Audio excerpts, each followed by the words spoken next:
Buenos días, hermanos. Les habla el pastor Martín Malta, pastor de la Misión Cristiana por de lo Alto, aquí en Lima, Perú, hoy 18 de agosto del 2024. Y en esta mañana vamos a continuar con el mensaje del apóstol Pablo a Tito. Y les voy a pedir que me apoyen o me sigan en una palabra de oración. Vamos a orar. Padre bueno, Dios Todopoderoso, te damos gracias en el nombre de Jesús en esta mañana. Padre, gracias por la oportunidad que nos das de poder abrir tu palabra para poder compartirla, Señor, y ser instruidos en el propósito, Señor, en el plan maravilloso, eterno que tú tienes para cada uno de nosotros como iglesia. Señor, nos ponemos en tus manos y te pedimos también por las personas que se están conectando y que se conectarán, Señor, en lo sucesivo, Padre. Gracias, Señor, que el Espíritu Santo sea tocando cada vida. Nos ponemos en tus manos y todo esto te lo pedimos en el precioso nombre que es sobre todo nombre, el nombre de nuestro Señor y Salvador Jesucristo. Amén. Amén. Y como siempre vamos a pedirle de que usted tenga una Biblia a la mano para poder seguirnos en la lectura y también un cuaderno de notas. Es muy importante eso para poder tomar nota de algunas particularidades que Dios quiere poner en nuestro corazón para aplicarlo. Ese es el propósito. Así que en esta mañana vamos a leer. Y acompáñame en Tito, la carta del apóstol Pablo a Tito, capítulo 1, versos del 1 al 9. Si ya está listo usted, si ya tiene su Biblia ahí a la mano, vamos a leer. Y dice así la Escritura: Pablo, siervo de Dios y apóstol de Jesucristo, conforme a la fe de los escogidos de Dios y el conocimiento de la verdad, que es según la piedad, en la esperanza de la vida eterna, la cual Dios, que no miente, prometió desde antes del principio de los siglos, y a su debido tiempo manifestó su palabra por medio de la predicación que me fue encomendada por mandato de Dios nuestro Salvador, a Tito, verdadero hijo en la común fe, gracia, misericordia y paz de Dios, Padre, y del Señor Jesucristo nuestro Salvador. Por esta causa te dejé en Creta, para que corrigieses lo deficiente y establecieses ancianos en cada ciudad, así como yo te mandé. El que fuere irreprensible, marido de una sola mujer, y tenga hijos creyentes que no estén acusados de disolución ni de rebeldía, porque es necesario que el obispo sea irreprensible como administrador de Dios, no soberbio, no iracundo, no dado al vino, no pendenciero, no codicioso de ganancias deshonestas, sino hospedador, amante de lo bueno, sobrio, justo, santo, dueño de sí mismo, retenedor de la palabra fiel, tal como ha sido enseñada, para que también pueda exhortar con sana enseñanza y convencer a los que contradicen. Amén. Gloria a Dios. Hasta aquí la lectura de la palabra de Dios. Ya la semana pasada tuvimos como una especie de introducción de esta epístola. Estuvimos viendo la presentación que hizo el apóstol Pablo, que hace el apóstol Pablo, ¿no? Diciendo: Pablo, siervo de Dios y apóstol de Jesucristo. Y decíamos que ahí la palabra siervo es doulos, ¿no? Que representa justamente a un esclavo que estaba designado, que estaba ya de alguna manera destinado a morir en las galeras. Es decir, Pablo está diciendo: yo estoy dispuesto, yo vivo ahora para cumplir con la causa de Cristo, para morir atado a su propósito, para cumplir con su perfecta voluntad. Entonces, decíamos mención un poco a esa película muy emblemática de Ben-Hur, donde él es destinado a las galeras, está encadenado a un remo y su orden era morir sirviendo en la galera al Imperio Romano. Pues ahora Pablo está tomando esa imagen para decirle que él es ese tipo de esclavo, entregado total y completamente al propósito de Dios. Y decíamos, hermanos, llamábamos atención de que si esa es la misma visión, el mismo propósito que nosotros sentimos al habernos entregado al Señor, haberlo entregado a nuestra vida. Nuestra vida ahora le pertenece a Él.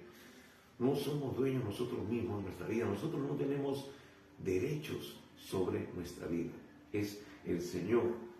Y estamos sirviendo de esa manera.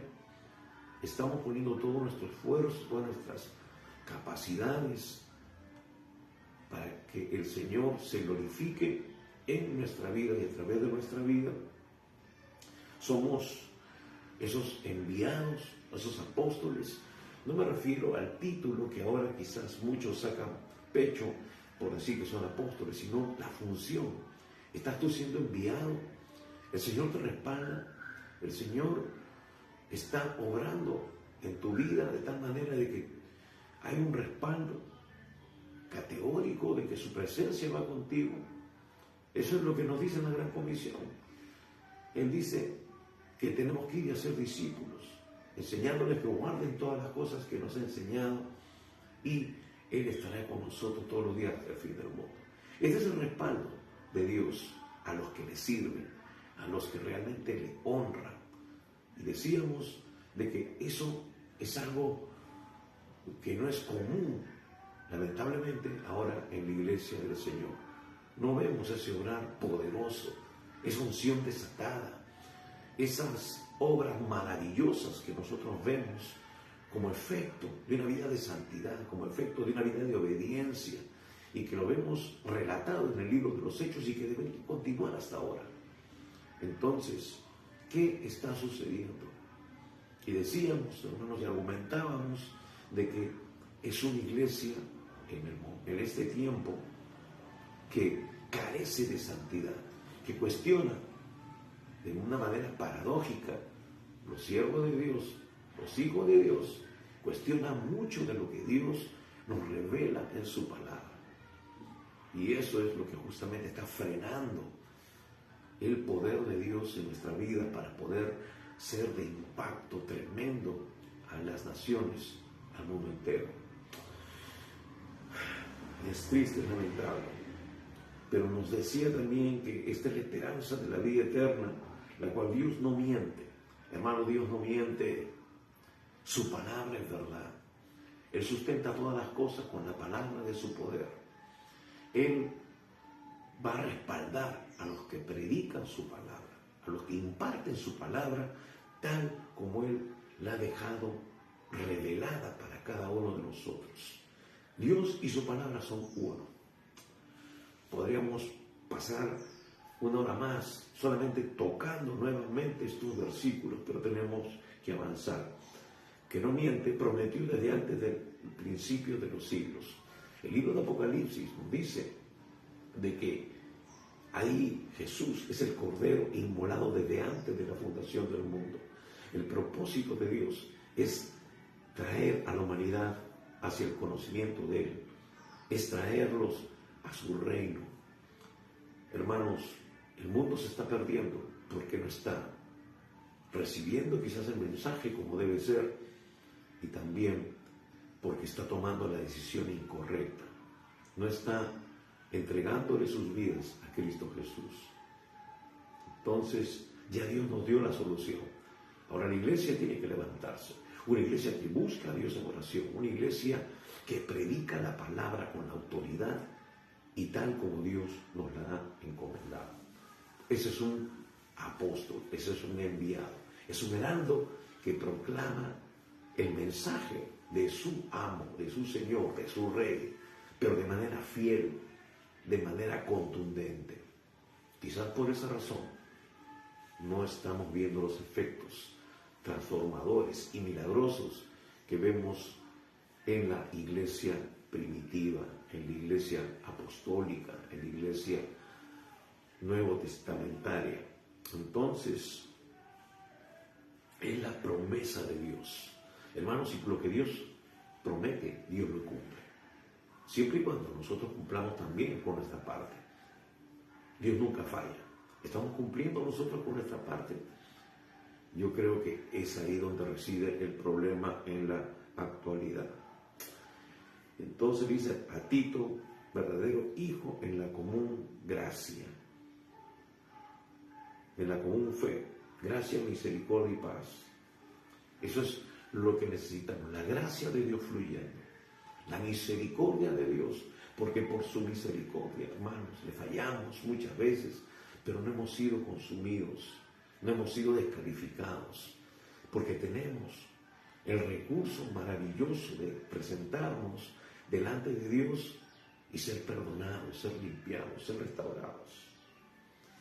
Entonces, luego, Pablo empieza a detallar, como lo hace en Primera de Timoteo, los requisitos que tienen que cumplir los que son llamados a esta tarea de hacer la obra de Dios. Entonces, vamos a ver que Pablo empieza a detallar de manera seguida, de manera rápida, lo que es la función, la tarea para la cual él ha sido llamado. Decíamos nosotros que no encontramos a Tito en el libro de los Hechos. Nos encontramos en Gálatas, en Segunda de Corintios, como un colaborador del apóstol Pablo. Indudablemente era un griego que se convirtió dentro del ministerio del apóstol Pablo. Y entonces Pablo lo toma, como toma a Timoteo, como un hijo en la fe, para doctrinarlo, para enseñarle, para impartirle esa enseñanza que era común en la iglesia apostólica. Entonces Pablo entra de frente. No hay quizás esas muestras de afecto que encontramos en la primera epístola a Timoteo. Y dice, por esta causa te dejé en Creta, para que corrigieses lo deficiente y establecieses ancianos en cada ciudad, así como yo te mandé. Entonces, vemos que aquí Pablo se introduce de frente en la misión por la cual Tito ha sido enviado a Creta, como lo hace también en 2 de Timoteo capítulo 1, de 3 al 5. No hay acción de gracia, sino de frente le dice, por esta causa te dejé en Creta, para que corrigieses lo deficiente y establecieses ancianos en la ciudad, así como yo te mandé. Ahora, era evidente, por lo que nos puede mostrar la Escritura, de que no hacía mucho que Pablo había estado visitando la isla de Creta en compañía de Tito como ayudante suyo. Entonces, en el libro de los Hechos no encontramos esta campaña, este acontecimiento cuando Pablo se dirige hacia Creta. No vemos sus 3 viajes, pero no se menciona en ningún momento que visita a esta isla, sino que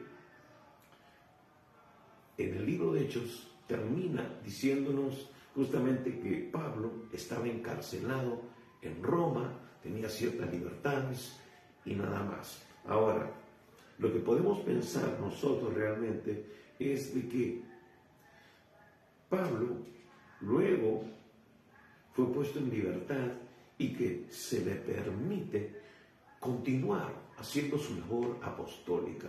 Continúa él viajando, continúa edificando a los santos, visitándolos, confirmando a los santos en las diferentes iglesias en las cuales él ha estado antes, levantando, visitando, ministrando, ganando personas para Cristo. Entonces, aunque no contamos con registros ni en el libro de los Hechos, ni en ninguna otra epístola al respecto, entonces parece que él, dentro de esa libertad que tuvo, fue y visitó Creta. Ahora, luego de esta actividad, y al ver Pablo, de repente fue muy fugaz. Ahora, Creta era una isla, no era un país, no formaba parte de una extensa región. Entonces, parece que fue algo muy fugaz, pero Pablo luego se quedó inquietado en su espíritu, ¿no? O quizás se dio cuenta que habían cosas que por la premura, por la rapidez, no se habían establecido muy bien. Por eso, él comisiona a Tito para que él se quede y refuerce, como era parte de su política. Pablo visitaba las iglesias, las ciudades, establecía ancianos, luego los volvía a visitar y parece de que de repente no tuvo tiempo para volver. De repente fue otra vez tomado preso y entonces él o se encontraba en otro lugar y por la premura y por esa inquietud espiritual que él tenía, vuelve a comisionar a Tito, porque había estado con él. Tito ya conocía la zona, estaba familiarizado con ese lugar. Y entonces, por eso lo comisiona, así como Timoteo conocía la ciudad de Éfeso, y él había estado ministrando con Pablo en ese lugar. Entonces, ahora, él decide enviar a Tito a Creta para, como dice aquí, para que corrigiese lo deficiente. Se dio cuenta, de repente, Tito mismo le dijo: Pablo, mira, estoy teniendo estos problemas aquí en Creta, o esto de aquí ha quedado, los ancianos me han dicho, las personas que hemos dejado están teniendo estos problemas. Entonces, Pablo decide que Tito fuera a corregir eso, que todavía estaba deficiente, y estableciera ancianos en cada ciudad, porque era parte de la costumbre, era parte de la política, del trabajo que Pablo desempeñaba cuando levantaba una iglesia y formaba equipos para consolidar. Entonces, ya que él había sido su ayudante en esta campaña que no encontramos registrada en Hechos de los Apóstoles, entonces él lo comisiona nuevamente. Ahora,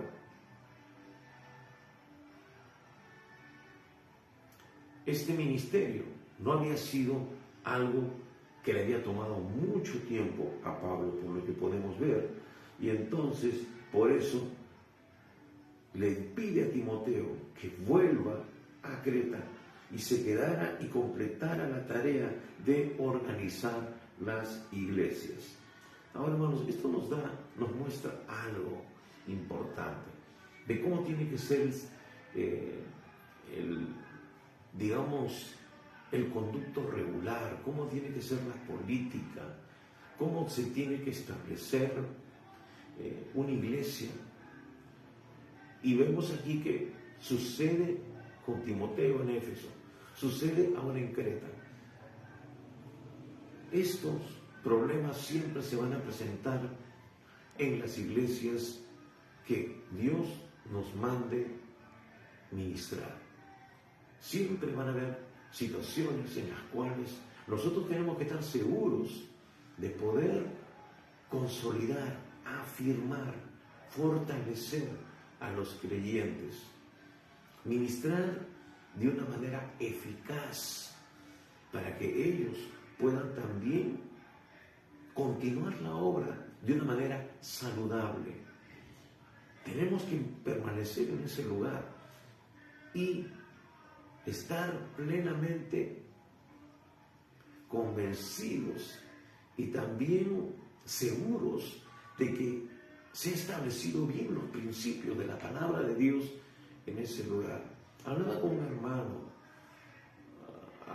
el día de ayer, mejor dicho, conversábamos y me preguntó por una persona que yo conozco de una manera parcial porque había formado parte del ministerio y de esa iglesia en la cual esa persona todavía participa, y me hizo unos comentarios, ¿no? Entonces dije, sí, conozco, me parecía esto, lo otro. Y empezó a decir una serie de cosas, hermanos, que son tremendamente tristes, por decirlo menos. Entonces, consejos desatinados, consejos que no vienen y no se siguen conforme a la palabra de Dios, sino que más bien a través de esos consejos que no tienen criterio bíblico, se están estableciendo doctrinas extrañas, doctrinas raras. Y por eso, hermanos queridos, es importante ver a quién establecemos nosotros en el ministerio, porque esta persona me hacía entender de que estaba a cargo de lo que llamamos ahora una célula, ¿no? Una casa donde se ministra a un grupo de personas que forman parte de una iglesia. Esa es parte de la estrategia que se aplica en este tiempo. Se establecen células, casas de paz, o como se le quiera llamar, el nombre difiere, pero es la misma función, es ministrar a la gente de manera más íntima, ¿no? Y poder aconsejarlos también de manera eficaz. Pero si no se ponen a las personas correctas, entonces más bien se proliferan, hermanos, doctrinas extrañas, herejías. Entonces me comentaba esto y realmente me causaba mucho malestar esta situación, porque es la iglesia del Señor la que estamos ministrando. Es la iglesia del Señor donde estamos estableciendo principios y tiene que estar en línea con la perfecta voluntad de Dios, con su palabra. Entonces, es lamentable de que esto origine tropiezos dentro del cuerpo de Cristo, que es la iglesia. Entonces, por eso, Pablo era muy celoso.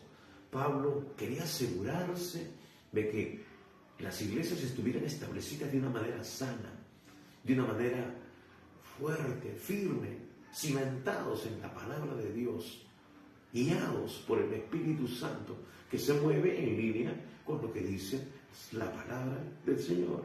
Ahora, dice, por eso, nuevamente dice las características de esas personas, de ese obispo, de ese supervisor que tiene que estar aquí en las iglesias. Los que supervisan, los que miran, tienen que estar en línea con la palabra, con la revelación, con la sana doctrina que Dios ha establecido en su palabra. Y dice, así como yo te mandé, el que fuere irreprensible. Es casi lo mismo que Pablo está diciéndole a Timoteo en Primera de Timoteo. Entonces, en Primera de Timoteo ya había ancianos, mientras que debido a que las iglesias cretenses eran nuevas, ¿no? Pablo le está diciendo que se asignen a nuevos, a personas que estén establecidas en la palabra. Por eso le dice aquí que fuere irreprensible, marido de una sola mujer, y tenga hijos creyentes que no estén acusados de disolución ni de rebeldía. Ahora aquí le demanda de que los hijos sean creyentes. A Timoteo le dice que estén sujetos a sus padres, que gobiernen bien sus casas. Es decir, no especifica, pero aquí sí está diciéndoles que estos hijos deberían ser creyentes. Entonces, estos requisitos deben llenar los ancianos. Son parecidos a los requisitos de 1 Timoteo capítulo 3. Primeramente dice irreprensible. Significa que tenían que poseer un carácter intachable, ¿no? Carácter, es decir, madurez, tomar decisiones acertadas en línea con la palabra de Dios, con el criterio bíblico, tomar buenas decisiones, impartir consejos sabios, sanos. Y por eso hacía a colación a lo que estamos hablando con este hermano en la fe, compartiendo.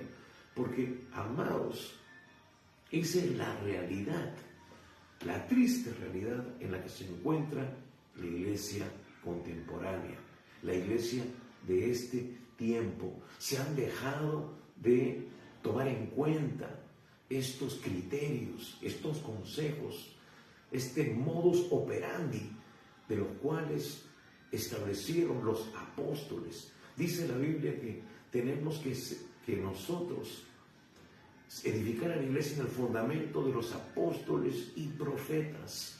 Hermanos, tenemos que ver cómo los apóstoles establecieron principios para poder edificar a la iglesia. Y nosotros no hemos debido dejar de poner en práctica estos principios. Por eso que vemos la iglesia como está en este tiempo, de una manera deplorable, triste, ineficaz, porque no se está guardando los principios que fueron la base y son la base para establecer una iglesia sana, ser irreprensible, poseer un carácter intachable. Esta cualidad es y será siempre de mucha importancia. El ministro no solo debe evitar el mal, sino también lo que es la apariencia, ¿no? No solamente tiene que parecer, hermanos, tiene que ser, no tiene que parecer como creyente, tiene que ser un creyente genuino, fundamentado en la palabra. Y digo esto porque muchas veces se escogen personas para tener cargos en la iglesia y se toman criterios que no están en línea con la palabra de Dios. Voy a poner a mi amiguito, a mi compadre, a mi chochera, ¿no? Porque, claro, nos conocimos en la iglesia, caminamos juntos, ¿no? Ahora yo soy el pastor y por compadrerismo, ¿no? Lo jalo, como se dice, lo llamo, ¿no? Para que sea parte de mi staff, de mi equipo pastoral. Hermano, ¿qué criterios son esos? Pero no es así, no tiene que solamente parecer, tiene que ser, porque hermanos, estamos ministrando, estamos haciendo uso de las cosas que son santas, que le pertenecen a Dios, y estamos tratando con vidas, no estamos tratando con ovejas literalmente, sino con vidas que van a afectar no solamente de manera individual, sino también a familias, a naciones enteras. Entonces, por eso es importante que esta cualidad esté presente. En todo sentido, la conducta de estos ministros debe ser irreprochable, intachable. Además, sus relaciones maritales, sus relaciones conyugales, ¿no? Deben de ser libres de toda sospecha de escándalo. Por eso tiene que ser marido de una sola mujer. Es importante porque, hermanos, ya una persona que ha tenido 1, 2, 3 relaciones, lamentablemente, si no hay una transformación total, completa, de parte de Dios, no están bien establecidos los principios que Dios nos dice en su palabra y que ahora se remarcan, entonces eso puede dar lugar a ciertas sospechas, a ciertos escándalos, tendencias, ¿no? De que esa persona quizás no tiene dominio propio y no está su vida totalmente sujeta al control, a la soberanía del Espíritu Santo. Por eso, muchas veces, amados hermanos, ya luego, deduciendo los criterios, nos dice la experiencia que tenemos que tratar a las personas del sexo opuesto de una manera muy sabia, que tenemos que levantar ministros, mujeres, hombres, que puedan tener sabiduría, discernimiento y la capacidad y la madurez para ministrar a personas que son de diferente género. Y aquí Pablo le va a decir a Tito más adelante que las mujeres ministren a las mujeres. Entonces, por eso es importante que esta cualidad sea no negociable, hermanos, en la iglesia del Señor. Sí, Dios puede restaurar quizás un matrimonio, puede restaurar una vida que tuvo alguna consecuencia, de repente de ruptura, de divorcio, pero indudablemente eso tiene que estar corroborado por una vida de santidad, por una vida de sumisión total y completa al Espíritu Santo y a la palabra del Señor. Entonces, debe evitarse este tipo de escándalos o situaciones que pueden ser cuestionables. Entonces, esta expresión, marido de una sola mujer en la iglesia primitiva, como prohibición contra segundas nupcias, era también algo que se tenía que tener en cuenta. Ahora, la costumbre, y esa palabra no es bíblica, la costumbre, lamentablemente, en estos tiempos es diferente. Es diferente. Puede ser por asuntos del divorcio, puede ser por asuntos de que ha habido una pérdida del cónyuge, entonces hay la posibilidad, por eso, de que una persona vuelva a contraer nupcias, ¿no? A juntarse con otra persona en otra nueva relación. Por eso tiene que haber un criterio y tiene que haber un testimonio, hermanos, irreprochable de ambas personas, ya sea del ministro si es que tuvo una pérdida y de la persona también con la cual él está reiniciando nuevamente una relación. Ambos tienen que ser irreprochables, intachables. Entonces, por eso es importante usar el criterio, la sabiduría que el Espíritu Santo nos va a dar en estos casos. Entonces, tiene que haber mucha sabiduría, discreción al respecto. Entonces, la diferencia es abismal con lo que sucedía en ese tiempo, con lo que se establecía en ese tiempo, con lo que nosotros tenemos que tomar en cuenta ahora, para que, como dice 2 de Corintios capítulo 6, versículo 3, el ministerio que hemos recibido del Señor no sea vituperado. Ahora, luego vemos lo siguiente, dice, y tenga hijos creyentes que no estén acusados de disolución ni de rebeldía.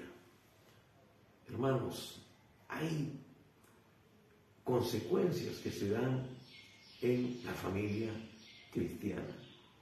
A veces también vemos en la actualidad que muchos hijos de pastores no quieren estar involucrados, no solamente en las cosas del Señor ministeriales, sino que no quieren vivir una vida sometida al Señor. Es decir, no son creyentes. Es terrible, pero sucede, y eso desencadena una serie de cosas que realmente producen estragos contra la misma iglesia del Señor. Yo estuve leyendo algunos testimonios, alguna vida de personas que forman parte, hermanos, de lo que es el origen de algunas sectas. Y la verdad que es terrible esta situación. Solamente por tomarle un caso. Estuve averiguando, leyendo un poco sobre el origen de la iglesia satánica en Estados Unidos. Y estuve viendo de un personaje que es conocido y bueno, de repente algunos no lo conocen ahora, pero un tal Anton LaVey. Anton LaVey, el que fundó la iglesia satánica en Estados Unidos. Y hermano, veía de que él era hijo, fue hijo de un pastor y que él abrazó el ateísmo, pero no solamente eso, sino que después se metió en lo que es el satanismo y fundó la iglesia satánica. Entonces, y hay otros muchos ejemplos, podría citar varios, y él tenía también trasfondo judío. Parece que el diablo le encanta usar a personas que tienen de alguna manera conocimiento bíblico para luego ellos se aparten y sean contrarios a la fe de Dios. Hermanos, ¿cuántas personas, y no puedo mencionarlo aquí, que tienen ascendencia judía, son personas que ahora son usadas por el enemigo? Podríamos hablar de Marx, ¿no? El trasfondo judío, que luego es usado para crear el socialismo, que también es contrario a la fe, al cristianismo, porque fundamenta el ateísmo. Podríamos hablar de hombres que viven ahora, que sustentan ideologías contrarias a la vida, que promueven el aborto y una serie de ideologías, de género y qué sé yo, y ONGs, entonces, y que son de ascendencia judía, y que mueven miles de millones de dólares, hermanos, que los invierten en estas causas que vienen del mismo infierno. Entonces, vemos aquí la importancia de que la fe se fundamente en la base del hogar. Y eso fue justamente lo que veíamos nosotros cuando estábamos compartiendo la epístola del apóstol Pablo a Timoteo. Cómo Pablo declara y da testimonio de la fe de Timoteo, esa fe no fingida que habitó en su abuela Loida y en su madre Eunice. Hermanos, cuán importante es que nosotros demos el ejemplo, que nosotros fundamentemos la fe en la vida de nuestros hijos, de tal manera que ellos no se desvíen y después tengan la decisión equivocada de no vivir en la fe y va a bien convertirse en instrumentos en la mano de Satanás. En una oportunidad, justamente, y ya lo he compartido por este medio, un hermano fue a la casa de un pastor, de un misionero, para dejar un encargo, y tocó la puerta y salió un muchacho con un peinado de esos punk, con aretes, con tatuajes, y dijo, ¿qué pasó? Entonces, él creyó que se había equivocado la dirección, dijo, sí, ¿a quién busca? No, disculpe, ¿esta es la dirección tal? Sí, aquí es. ¿Pero quién está buscando? Le dice, estoy buscando al misionero fulano de tal. Entonces el muchacho entra y dice, papá, te están buscando. Entonces, queridos hermanos, ¿qué es lo que estamos fundamentando nosotros? ¿Qué es lo que estamos impartiendo? Entonces, por eso es importante que estos principios que se establecen en la palabra de Dios continúen. Sí, hermanos, hay pastores y líderes que tiene un pésimo testimonio dentro de su propia familia. Pero la palabra de Dios nos dice que si no somos capaces nosotros de instruir, de mantener a nuestros hijos en la fe, entonces no somos aptos para ser ministros en la iglesia del Señor. Hermanos, y hay testimonios terribles, pero hay gente que se aferra al ministerio porque ahora esa es su fuente de sustento. Pero hermanos, Dios nos va a demandar. Dios les va a pedir cuentas. Porque eso es sabido por muchos miembros de la iglesia. Y por eso entran en descrédito. Por eso, hermanos, luego otros ministros se levantan y acusan. Y acusan con razón. Sí sabemos de que el enemigo es mentiroso. Y va a mentir, va a calumniar. Pero mucho cuidado. Y mucho más triste es cuando nosotros le damos razón para que el enemigo acuse. Porque estamos nosotros fallando con nuestra vida y nuestro testimonio de fe. Por eso dice en este pasaje, dice, y tenga hijos creyentes. Esto, como hemos ya compartido, merece una importante consideración. En la versión popular dice, y sus hijos deben ser creyentes. Entonces, no es solamente lo que Pablo le está diciendo a Timoteo en 1 Timoteo capítulo 3, versículo 4, que dice que tenga a sus hijos en sujeción con toda honestidad. Entonces Pablo está ahora yendo un poco más allá en este caso, en insistir que en Creta los hombres a quienes se les comisionaría como ancianos debían haber inculcado con éxito la fe cristiana a sus hijos.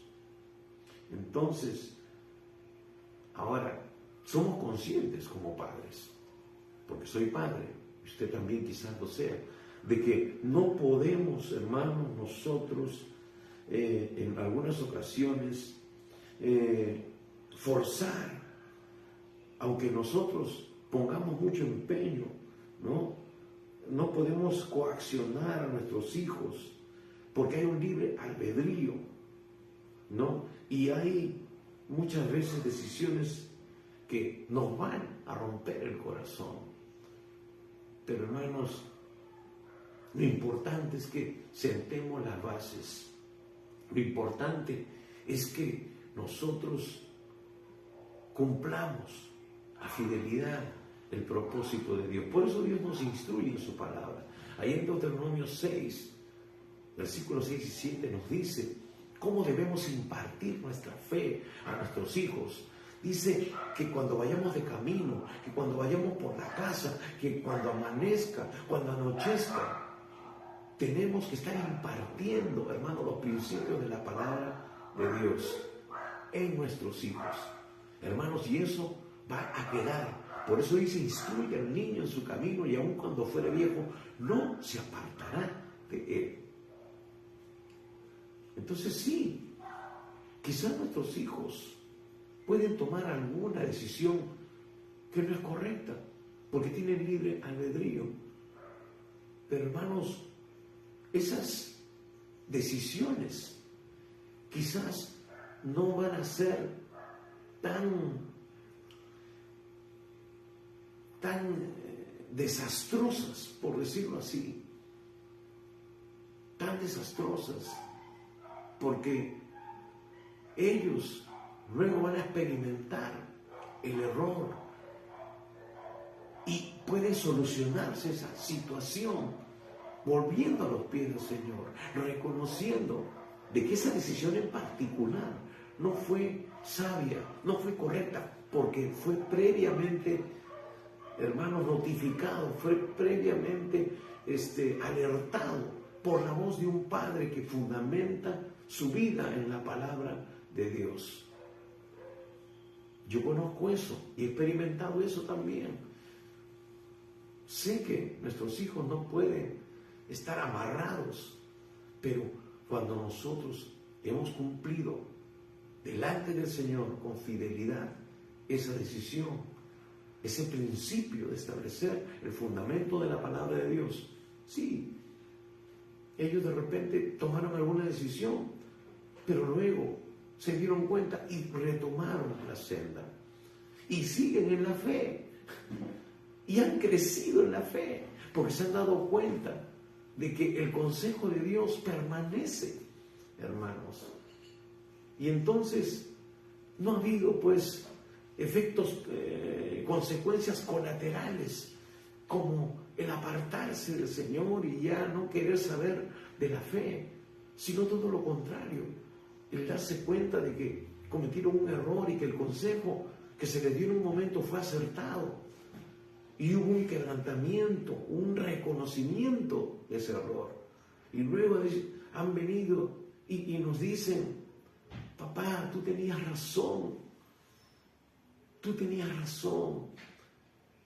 Y entonces venía el arrepentimiento, venía el perdón, la restauración, pero siguen en la fe. Entonces, y luego eso también los llama a involucrarse más en las cosas de Dios. Hermanos, cuán importante es establecer los principios de la palabra en nuestras vidas y en nuestra descendencia. Hermanos, los principios de la fe no son negociables y se establecen dentro del entorno familiar, como nos dice la palabra de Dios. No podemos encargar, y esto ya lo he dicho en otras ocasiones, no podemos encargar la edificación de la fe de nuestros hijos al Estado, ¿no? Que ellos pongan los principios morales, éticos en la vida de ellos. No podemos nosotros equívocamente decir, cuando ya sea grande, que él decida si va a creer o no va a creer. Eso es darle ventaja al diablo. Y esa es la manera de pensar de muchos padres modernos, entre comillas. Y están destinando a sus hijos, están poniéndolos en bandeja, en las manos del enemigo, en las manos de ideologías satánicas que van a apartarlos de la fe y los llevan a una eternidad sin Dios. Si tú has tomado esa decisión, tienes que corregir esas cosas, porque no son sabias ni correctas. Entonces, hermanos, tenemos que establecer los principios. No podemos tampoco nosotros, hermanos, escuche bien, encargarle a la iglesia esa tarea de edificar la fe de nuestros hijos. Porque en la iglesia ellos pueden estar 2 horas a la semana, pero están contigo casi más de 20 horas al día en el hogar. Es ahí donde ven si la fe es efectiva, si es real. Porque van a ver que no solamente hablas las cosas de Dios, sino que las vives, las pones en práctica. Y eso es lo que da fuerza, da contundencia, da convicción de que funcionan las cosas que Dios nos demanda, nos dice, nos revela en su palabra. Cuán importante es entonces esta responsabilidad. Y eso lo vamos a lograr que nuestros hijos sean creyentes, sean sólidos, fuertes en la fe, si nosotros vivimos y caminamos dentro de los principios que nos está diciendo su palabra. Por eso nos dice así, y van a tener buen testimonio. ¿Por qué? Porque no van a estar acusados de disolución ni de rebeldía. Es decir, no va a haber cuestionamientos en cuanto a la fe, no va a haber una dualidad de vida, como normalmente, lamentablemente, vemos, hermanos, en la actualidad. Muchas veces lo he dicho, yo he tenido la oportunidad de no solamente estar sirviendo al Señor, trabajando en la obra del Señor, he trabajado en otros tipos de trabajo, donde, hermanos, me he encontrado con gente supuestamente creyente y que viven de manera contraria a la fe, no dan buen testimonio, no viven en santidad. Pero qué fácil es 2 horas a la semana, domingo ir a la iglesia y convertirse en un santito, ponerse, como dicen, el sombrero de creyente, pero luego salen de la iglesia y son más hijos del diablo que hijos de Dios. Sí, es la verdad. Aunque le duela a quien le duela, que le caiga a quien le caiga, es así la situación. Y hermanos, muchos pastores ignoran esa situación en la vida de sus creyentes, de sus miembros, y le dan responsabilidades. Yo podría pasarme, hermanos, el tiempo diciendo, hablando de personas que tienen cargos importantes, que se puede decir que son el brazo derecho, entre comillas, del pastor, pero es ese brazo el que luego les clava el puñal por la espalda. Entonces, ¿qué tipo de personas? Y por eso la Biblia nos dice bien claro que los pastores tenemos que conocer el estado de nuestras ovejas. Hermanos, tenemos que nosotros, por asunto de responsabilidad y asunto de que tú y yo, como dice el libro de Hebreos, tenemos que dar cuenta delante de Dios por las ovejas, por las personas que Él nos ha asignado, tenemos que asegurarnos de que ellos estén andando correctamente. Hermanos, tienes que meterte en sus vidas al 100%. Y te vas a dar cuenta que cuando tú te metes en la vida de esas personas y causas incomodidad, entonces ya no eres tan bien visto. Pero hermanos, lo importante es lo que Dios piensa de ti, no las personas. Entonces, por eso, hermanos, tenemos que conocer bien el estado de nuestras ovejas, cómo se comportan en el trabajo, cómo se comportan en el ámbito familiar. Ver por qué los hijos no vienen a la iglesia, por qué no se involucran, por qué no quieren servir. Ese es un indicativo peligroso. Entonces, pero nos va a revelar cosas que no están andando bien. Y por eso tenemos que escarbar, tenemos que meternos, aunque seamos incómodos. Hermanos, muchas veces a mí me han dicho, pastor, disculpe, pero no se meta en mi vida privada. Porque esa vida privada no está glorificando al nombre de nuestro Señor. Estamos pisoteando la sangre que fue derramada por nosotros, la que nos compró y que ahora somos propiedad suya. Hermanos, no tenemos vida privada, porque nuestra vida ahora le pertenece al Señor. Y es lamentable de que eso suceda. Y después esos creyentes se van a otra iglesia. Se van a otra iglesia y empiezan a participar de otros ministerios. Y a veces los aceptan, ni siquiera saben de dónde viene, cuál fue el motivo de que salió de otra iglesia. Hermanos, no se trata de mandar una cartita de recomendación diciendo, sí, es un buen hermanito, que por aquí, que por allá. Hermanos, estamos metiendo una bomba en otro ministerio. Yo personalmente no acostumbro eso. Lo que hago es hablar con el pastor y alertarlo, porque tengo que ser honesto delante de Dios de la situación de esa persona.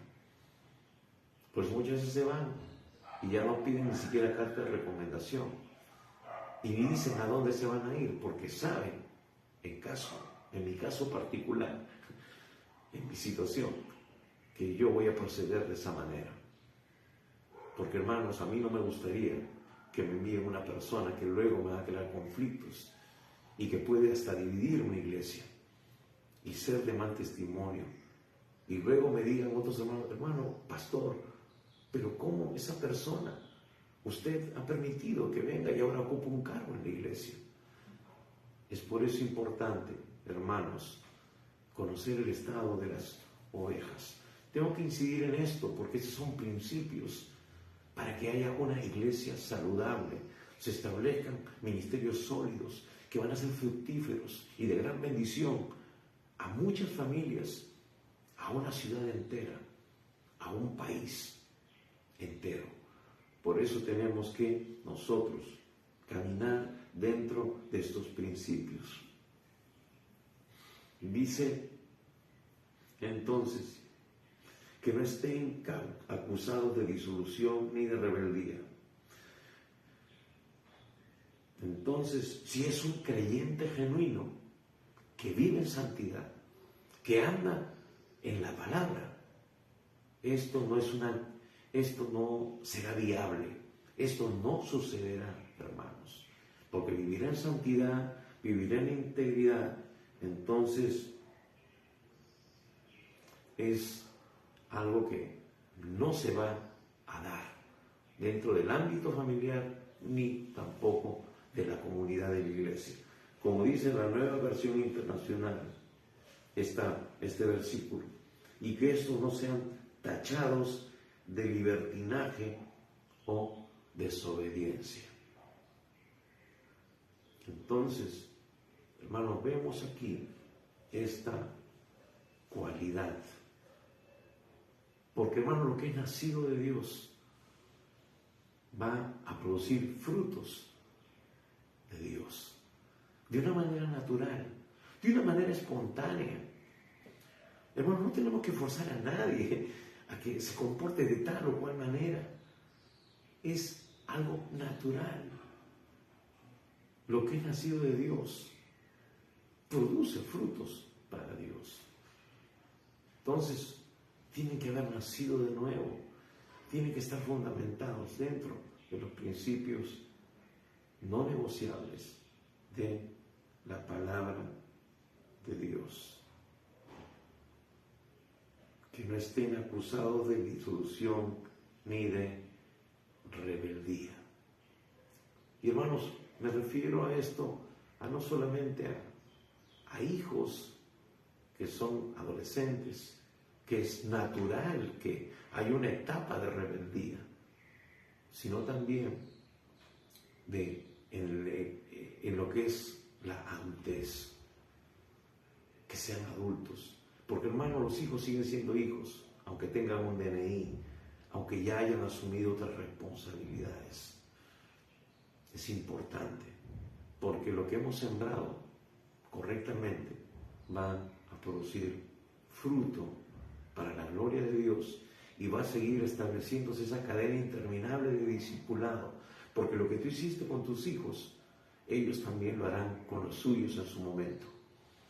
Y eso es lo que nos da la seguridad de ver una generación alcanzada, una generación influenciada por el Evangelio de la gloria de Cristo.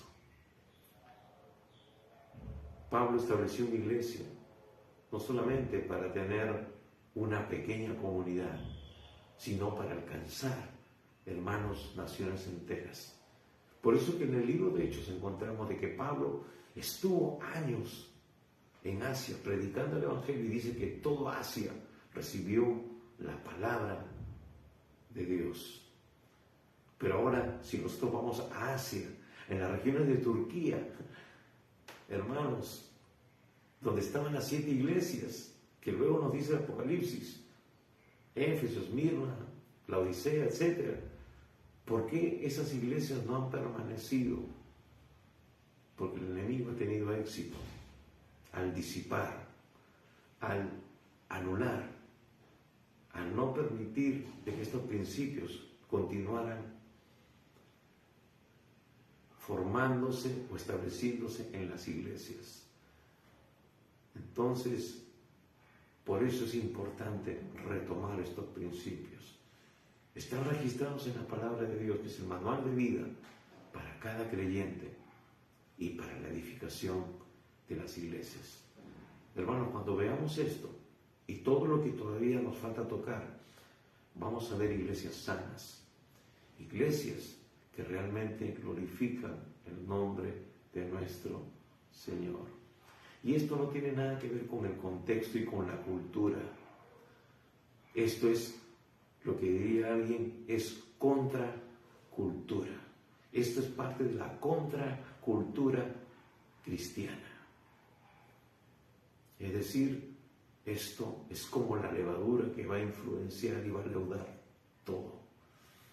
Que aparentemente es pequeño, pero que, hermanos, va a afectar familias, individuos y naciones enteras para la gloria de Dios, edificando iglesias santas, iglesias sin arruga y sin mancha, que es la iglesia por la cual el Señor viene y viene pronto. Y ojo, no estamos hablando de religión, estamos hablando de principios de relación establecidos por Dios para que pueda tener una relación, no religión, sino una relación con el ser humano, con el hombre, con la mujer, para que puedan alcanzar y vivir en el propósito que Dios ha establecido en su palabra para todo ser humano. Por eso todo empieza con la salvación. Si tú todavía no has entregado tu vida a Jesús, si tú todavía no has reconocido que sin Él no puedes hacer nada, es hoy el momento importante. Es hoy cuando tú puedes empezar una nueva vida, tomado de la mano del Señor. Él dice, de modo que si alguno está en Cristo, nueva criatura es. Las cosas viejas pasaron. Todas, escucha bien, todas son hechas nuevas. No importa la edad que tengas, no importa la situación en la que te encuentres. Si tú le entregas tu vida a Jesús, el Señor, así como lo escuchas, como lo vas a escuchar, te dice, hay un antes y un después. Las cosas viejas pasaron, es borrón y cuenta nueva. Amigo, hermano, nadie en absoluto te puede dar esa concesión. Si tienes una deuda en el banco, vas y no te la condonan, sino que te la incrementan. Pero Dios te dice, tú fallaste. Tú estás condenado a una eternidad sin Dios por causa de tu pecado. Pero ahora dice el Señor, el que viene a mí yo no le echo fuera. Si tú vienes a Él, Él no te echa fuera, Él no te da la espalda. Y Él te dice, a partir de hoy vives una vida nueva. Pero tiene que ser en los principios que yo establezco en mi palabra para ti, que son, hermano, bendiciones. Él solo te dice ahora, borrón y cuenta nueva. Todo tu pasado, hermano, la Biblia dice que es echado en lo profundo del mar. Y Él, el Señor, nunca más se acordará de lo que tú hiciste antes. Eso es inconcebible en la mente del ser humano. ¿Cómo es posible que un delincuente, un asesino, un sicario se arrepienta y ya queda libre? Eso es lo que se llama la gracia de Dios. Eso no puede caber en nuestra mente. Hermanos, no podemos comprender el amor, la intensidad de la gracia de Dios. Es como tratar de meter en un vaso la inmensidad del océano. Es imposible. Estamos limitados, no podemos entender el amor de Dios. Pero Juan lo trata de definir en ese versículo tremendo de Juan 3:16. Porque de tal manera amó Dios al mundo, que ha dado a su Hijo unigénito para que todo aquel que en Él cree no se pierda, mas tenga vida eterna. Ese es el amor de Dios que está dispuesto para ti hoy y siempre, mientras tengas vida. Así que la Biblia dice, hoy es el día aceptable, hoy es el día de salvación. Entrégale tu vida a Jesús. La próxima semana vamos a continuar con esto. Pero si tú quieres tomar esa decisión, que es la decisión más importante, porque tiene trascendencia eterna, aquí tú, hermano, decides, aquí tu amigo decides dónde pasarás la eternidad. Si tú aceptas a Jesús, la Biblia dice que tu nombre será inscrito en el libro de la vida y ya no irás a condenación, mas has pasado de muerte a vida eterna. Pero si tú decides esto, dejarlo para después, quiero decirte de que nadie tiene la vida comprada, que Tu vida puede cambiar, puede terminar hoy, en unos minutos, en unos segundos, en la noche. Por eso tienes que asegurarte. El Señor dice, hoy es el día aceptable, hoy es el día de salvación. ¿Quieres hacerlo? Entonces, haz sinceramente, de todo corazón, esta oración. Cierra tus ojos ahí donde estás, pero abre tu boca y abre tu corazón al Señor. Dice en Romanos 10, como el corazón se cree para justicia, pero con la boca se confiesa para salvación. Hay algo que tú tienes que hacer. Tienes que reconocer tu pecado. Tienes que declararle a Jesús. Tienes que entregarle tu vida y tienes que declarar a Jesús en esta mañana, en este día, como tu Señor y tu Salvador personal.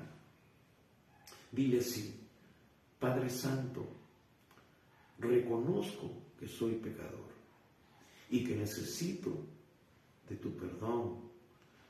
Señor, perdóname por todos mis pecados. Estoy dispuesto a abandonar el pecado. Señor Jesucristo, creo que tú has muerto por mis pecados en la cruz, ocupando el lugar que yo merecía, y que eres mi Salvador. Señor, ahora mismo yo te invito a entrar en mi corazón. Toma el primer lugar en mi vida y te seguiré obedeciendo tu palabra cada día. Señor Jesús, yo te recibo hoy como mi Señor y mi único Salvador. Si tú hiciste sinceramente esta oración, la Biblia dice que hoy, en este instante, tu nombre ha sido inscrito en el libro de la vida del Cordero. Que hoy tú ya tienes vida eterna. Y si tú partieras de esta tierra, irías de frente a su presencia. Ya no irías a ese lugar terrible que se llama el infierno, donde el fuego nunca se apaga y el gusano no muere. Esos son los dos únicos lugares que la Biblia nos expresa, nos manifiesta, que es donde el hombre puede ir, según la decisión que haya tomado en vida.